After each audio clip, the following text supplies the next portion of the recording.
Ravi de vous retrouver comme à l'accoutumée sur votre télévision régionale Prestige TV. Il est 20h et merci de nous suivre pour être au diapason de l'actualité d'ici et d'ailleurs. Et vous avez raison, la grande édition. Au sommaire, à moins d'une semaine après le cambriolage nocturne opéré par des personnes armées dans les locaux de Prestige Thiès, Cheikh Babacar Mbeng, responsable régional du Parti des libéraux et démocrates de Soukali, accompagné d'une forte délégation, était ce mardi matin auprès de Pape Doumbouya, PDG du groupe Prestige, pour lui apporter son soutien moral. La marche Dakar-Tcheitou commémorant la disparition de Cheikh Anta Diop en est à sa 11e édition. À cette occasion, une cérémonie de levée des couleurs a été organisée au lycée Amarindak Sek de Thiès. Et puis, aide aux victimes des manifestations, aumônes ou réparations, l'indemnisation aux victimes des manifestations défraie la chronique ces temps-ci au Sénégal. Mambiram Sisegei nous fera le point dans cette édition.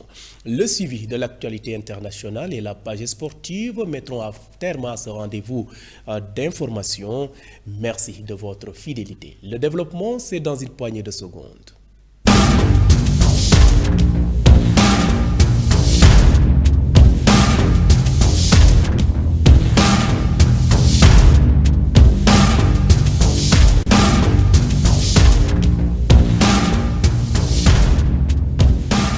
Bienvenue, je vous le disais en titre, à moins d'une semaine après le cambriolage nocturne opéré par des personnes armées dans les locaux du groupe Prestige, Cheikh Babacar Mbeng, responsable régional du Parti des libéraux et démocratiques de Soukali, en même temps opérateur économique et par ailleurs coordonnateur du mouvement pour le développement de la région de Thiès moderne, accompagné d'une forte délégation, a effectué une visite auprès du directeur général du groupe Prestige, Pape Doumbouya, pour lui témoigner sa solidarité suite à ces événements malheureux.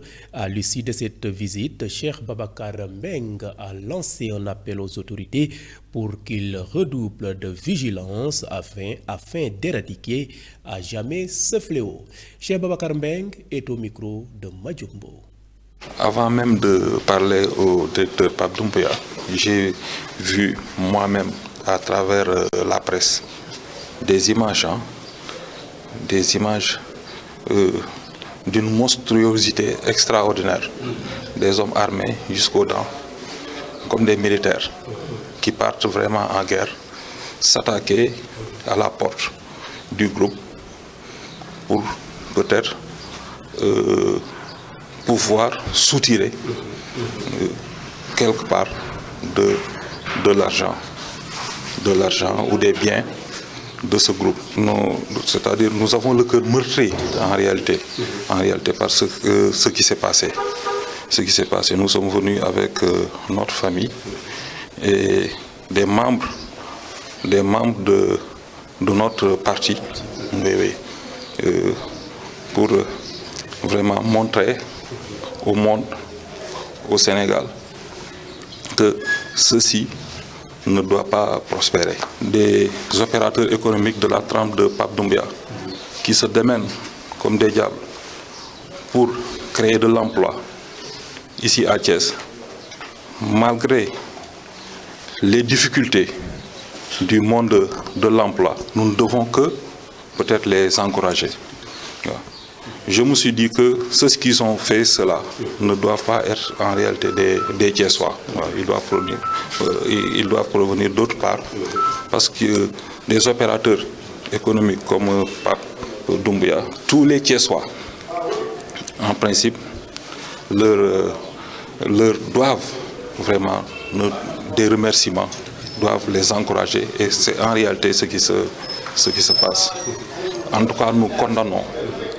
À l'instant même, c'était donc Cheikh Babacar Mbeng. C'était aussi ce matin dans les locaux du groupe Prestige.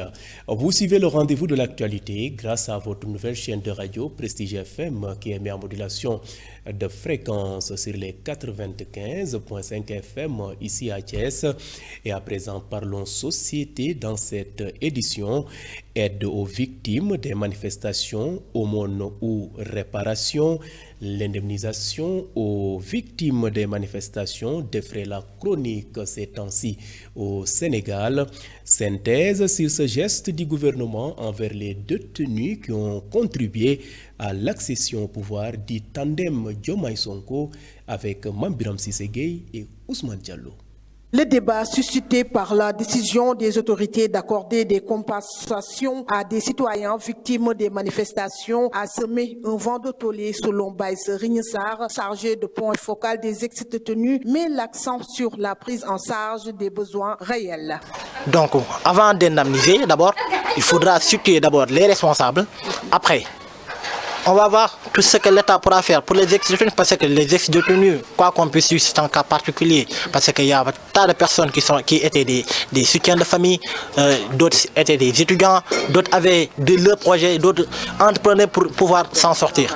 Donc, quoi qu'on puisse dire, eux, ne serait-ce le peu de respect qu'on a pour eux, c'est de les soutenir. La décision d'accorder une prise en charge médicale et 500 000 francs à chacun des 2172 victimes sont plutôt conçues comme une première mesure selon toujours Baye Serigne Sarr. D'abord, moi ce que je tenais à préciser et à faire comprendre l'opinion publique, c'est les 500 000 francs, ce n'est pas une indemnisation, c'est de l'assistance. Parce qu'eux, ils ont voté une loi pour assister toutes les victimes de 2021 en 2024. Donc les 500 000 francs, je pense que c'est juste un acte, voilà, pour les réconforter. Mais il y a une assistance qui est prévue pour toutes les ex-détenus et les victimes. Donc il ne faudra pas qu'on aille sur des désinformations que les gens sont en train de parler. Voilà, 500 000 francs pour les ex-détenus. Voilà, c'est pas quelque chose qu'on attendait au fait. Parce que voilà, il y avait de l'injustice qui était là. Personne n'était allé pour préparer que dans l'avenir on pourra me verser une somme de 500 000 francs. On le faisait pour le Sénégal, c'était un don de soi pour la patrie qu'on a pu lutter ensemble et chacun parmi nous, soit que tu es ex-détenu ou pas, avec la manière dont tu t'es combattu pour que le Sénégal puisse avoir la démocratie. Réviser ou abroger la loi d'amnistie reste une urgence pour réparer toutes ces injustices et juger les coupables. On doit abroger cette loi d'amnistie en sachant que bon, les ex-détenus ont vécu de l'injustice. Donc s'ils prennent la responsabilité d'indemniser tous les détenus, on magnifie ce geste. Mais d'abord, il y a quelque chose qu'on ne devait pas oublier. Parce qu'il y avait des gens qui étaient là, voilà, qui étaient à l'origine de tous ces actes barbares et qui magnifient tous ces gestes pour pouvoir régner dans le pouvoir. Et eux, ils doivent payer. Parce qu'on doit situer la responsabilité de chacun. Parce qu'il y a des nervis qui étaient là. Il y a des armements qui ont été amenés ici, plus de 45 milliards dépensés sur des armes. Et jusqu'à maintenant, vous entendez des fois des agressions et partout, des armements. Où sont-ils passés ces armes? Alors que le gouvernement voulait tourner la page des troubles passés, cette affaire risque d'ajouter une nouvelle couche de tension. Mame Biram Cissé Gueye, Ousmane Diallo. La marche Dakar-Thiétou commémorant la disparition de Cheikh Anta Diop en est à sa 11e édition. Elle traduit un hommage rendu au professeur Cheikh Anta Diop de par sa dimension intellectuelle. La 3e étape de cette marche a été marquée par une séance de levée des couleurs hier lundi au lycée Amarindak Seck de Thiès. Samori Djibril Alebetouré demande à ce que les œuvres de Cheikh Anta Diop soient incluses dans le programme scolaire du Sénégal. Le voici au micro de Ousmane Diallo. Voilà, donc l'importance de cette marche, je pense que la marche est d'une importance capitale. Du moment où elle fait dans l'éveil de conscience, dans la sensibilisation mais dans la vulgarisation des œuvres du professeur Cheikh Anta Diop. Voilà, qui connaît Cheikh Anta Diop connaît que c'est un multidimensionnel. Cheikh Anta Diop, c'est une référence. Donc Cheikh Anta Diop, c'est quelqu'un que les gens doivent connaître. C'est quelqu'un que l'État doit prendre toutes ses dispositions pour inclure ses œuvres dans le programme éducatif. Donc nous faisons cette marche-là, non seulement pour commémorer sa disparition, mais également participer à la vulgarisation de l'œuvre du professeur Cheikh Anta Diop et appeler les uns et les autres à s'imprégner des œuvres du professeur Cheikh Anta Diop. Alors vous en êtes à combien d'étapes? Nous sommes à notre deuxième étape. Aujourd'hui, nous allons entamer notre troisième étape. Notre première étape consistait de quitter l'université Cheikh Anta Diop, qui est un temple du savoir, et rejoindre Bargny. Après Bargny, nous avons fait Bargny-Thiès hier. Aujourd'hui, nous allons faire Thiès-Khombol, où nous allons passer la nuit. Et il nous restera 2 étapes. Alors cette marche a été initiée en quelle année? La marche, elle est cette année à sa 11e édition. Donc la personne, c'est le moment aussi de remercier la personne qui a pris d'abord l'initiative de faire cette marche-là. Parce que comme on le dit, ça a commencé par une seule personne, on le remercie. Et en l'occurrence, l'artiste slameur Diouf Keman, qui est un panafricain convaincu, qui a eu l'idée de faire la marche pour commémorer la disparition de Cheikh Anta Diop. Et au fur et à mesure que l'on avance, les gens ont venu rejoindre la marche parce qu'ils ont vu que la marche est d'une importance capitale. Et on appelle à tous Sénégalais, on appelle à tout un chacun de venir rejoindre la marche pour participer à la vulgarisation de l'œuvre du professeur Cheikh Anta Diop. Bon, ce qu'on peut dire de Cheikh Anta Diop, je pense que s'il faut parler de Cheikh Anta Diop, nous allons passer la nuit ici, voire même finir l'année ici sans finir de parler du professeur Cheikh Anta Diop. Parce que le professeur Cheikh Anta Diop, je l'ai dit tantôt, il est multidimensionnel. Pour nous, en tout cas, le professeur Cheikh Anta Diop, c'est la lumière qui éclaire le monde. Cheikh Anta Diop, c'est une lumière. Cheikh Anta Diop, c'est un océan de connaissances. Cheikh Anta Diop... Et voilà donc très engagé Samori Al-Djibril Alébé-Touré, qui revenait donc sur la personne du grand savant Cheikh Anta Diop, a rappelé que ces marcheurs ont donc repris la route du Bawol, destination finale, le village de Tcheitou, le village de Tcheitou, là où repose l'éminent égyptologue Cheikh Anta Diop.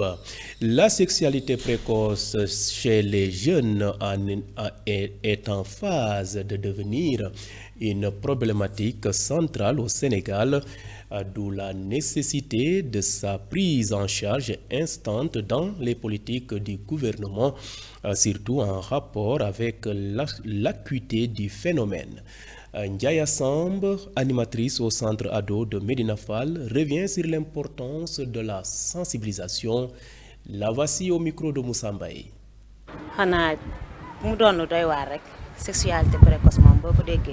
La sexualité précoce est devenue un phénomène grave au Sénégal et la plupart des jeunes s'adonnent à cela.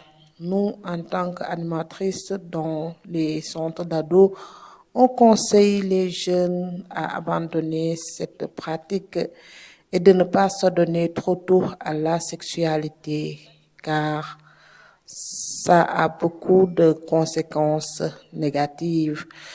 Les conséquences sont nombreuses, comme les grossesses précoces, tellement de choses qui peuvent en découdre par rapport à ces phénomènes, des infections et même des perturbations psychologiques. Nous, on fait des causeries, des débats. Parfois, on peut parler de manière individuelle à ces jeunes qui ne veulent pas parler devant leurs camarades et qui ont envie d'être informés sur ce sujet. Donc, on est là, on les sensibilise sur ce phénomène de sexualité précoce.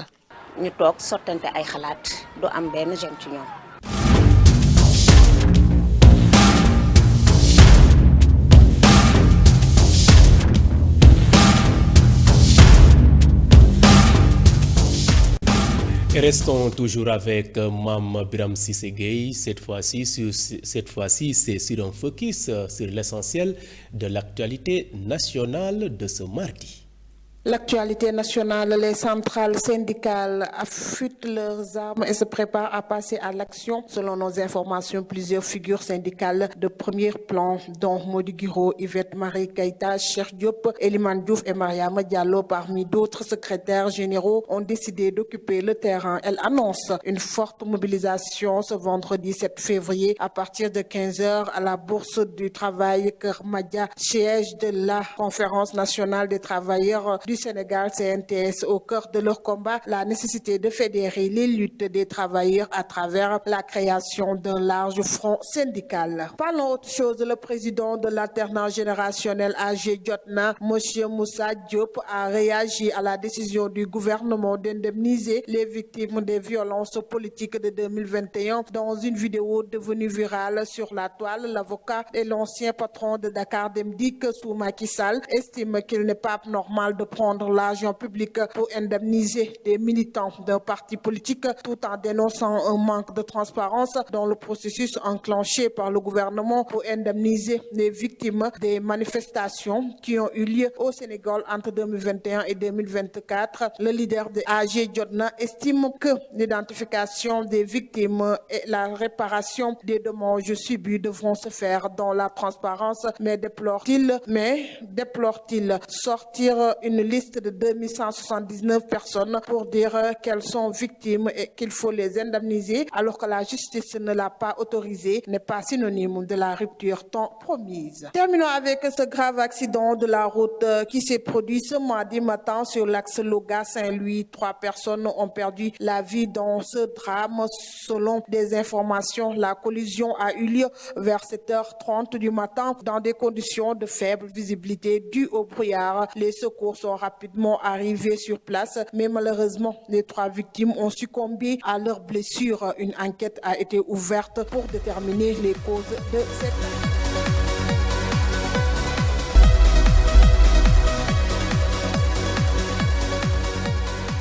Ce jingle marque le point de départ de l'actualité internationale qui va nous mener ce mardi au Sahel et en Afrique de l'Est. Mais tout d'abord, démarrons par la région des Grands Lacs. Les choses n'ont pas tardé à se concrétiser après l'offensive du M23 appuyée par le Rwanda sur Goma, la capitale du Nord Kivu la semaine dernière, et de récents combats au sud Kivu dans l'est de la République démocratique du Congo. Dans un communiqué rendu public ce lundi 3 février, le président kenyan William Ruto, qui est également le président en exercice de la communauté des États d'Afrique de l'Est, a annoncé la tenue d'un sommet conjoint avec la communauté de développement de l'Afrique australe SADC vendredi 7 et samedi 8 février à Dar es Salaam en Tanzanie. Il précise aussi que les présidents rwandais et congolais Paul Kagame et Félix Tshisekedi y prendront part. Quittons la région des Grands Lacs pour l'Afrique de l'Est. Les hostilités ne connaissent aucun répit après bientôt 2 ans d'une guerre dévastatrice au Soudan. Le pays a connu hier lundi 3 février une journée sanglante avec 2 attaques dans le sud et l'ouest du pays, ayant fait 66 morts et 133 blessés selon des sources hospitalières. Des rebelles appartenant à la faction du Mouvement populaire de libération du Soudan Nord SPLM dirigé par Abdelaziz Al-Hilou ont tiré des obus sur Kadougli, la capitale du Kordofan Sud tenue par l'armée soudanaise. Le gouverneur du Kordofan Sud, Mohamed Ibrahim, a indiqué que l'attaque d'Al-Hilou a ciblé un marché à Kadougli et elle vise à déstabiliser le Soudan. Il a promis de nettoyer les montagnes autour de cette ville tenue par les forces du SPLMN, a rappelé que ce mouvement rebelle est implanté dans les États depuis le début de la guerre. Bouclons rapide de survol de l'actualité internationale dans le Sahel depuis que les autorités maliennes de transition ont rompu l'accord de paix de 2015. Le nord du pays a vu ressurgir les revendications indépendantistes des rebelles du Front de libération de l'Azawad et demeure également le théâtre des attaques djihadistes.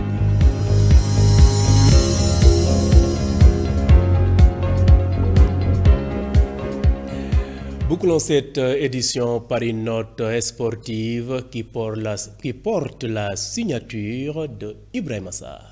Actualité sportive, la course pour le titre est relancée à 2 journées de la fin de la phase aller. Sans ses supporters au stade de Yoff, ce lundi, le Jaraaf s'est imposé sur la plus petite marge, 1-0 dans le cadre de la 13e journée de Ligue 1. Unique buteur de la rencontre, Abdoulaye Wali a offert la victoire à son équipe.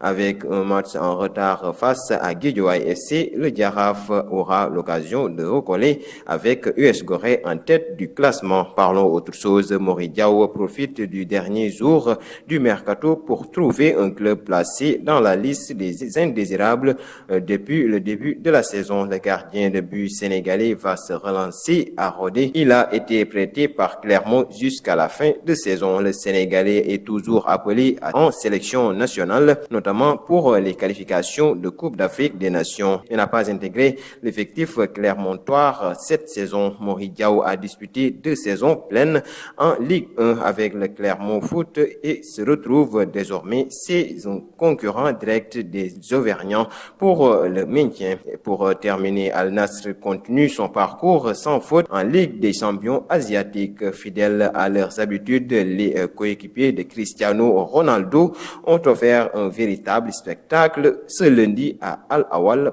lors de la 7e journée. Ils se sont imposés largement 4-0 face à Al-Was. Auteur d'une performance éclatante, CR7 a inscrit un doublé. Il a d'abord transformé un penalty à la 44e minute avant de s'envoler sur un centre parfaitement ajusté de Sadio Mané pour marquer de la tête. Avec ses réalisations, le quintuplé Ballon d'Or porte son total à 24 buts en 24 matchs cette saison et atteint. Merci donc à vous Ibrahima Sarr pour cette page sportive impeccable. Mesdames et messieurs, c'en est tout. C'était le rendez-vous de l'actualité de ce mardi 4 février 2025.